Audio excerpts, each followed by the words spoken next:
So most people solve this question like 4 minus 10. So 4 minus 10 is equal to minus 6, right? Then again 4 minus 10. So 4 minus 10 is equal to also minus 6.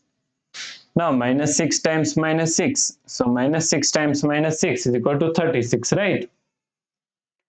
But this answer is not correct. This answer is completely wrong. So now let's solve this problem correctly by using a PEMDAS rule, right? So PEMDAS, P E M D A S. According to PEMDAS rule, first priority is parentheses, then second priority is exponents, then third priority is multiplication and division. Here multiplication and division both have equal priority, so we have to solve it from left to right.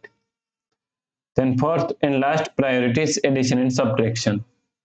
Also addition and subtraction both have equal priority, so we have to solve it from left to right. So in this question, here we have subtraction, here multiplication, and here parenthesis, right?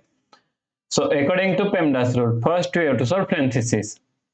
So now 4 minus 10.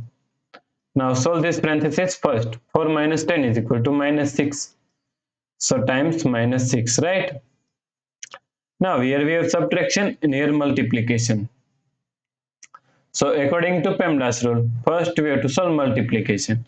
Then we have to solve subtraction, right? So first we have to solve this multiplication.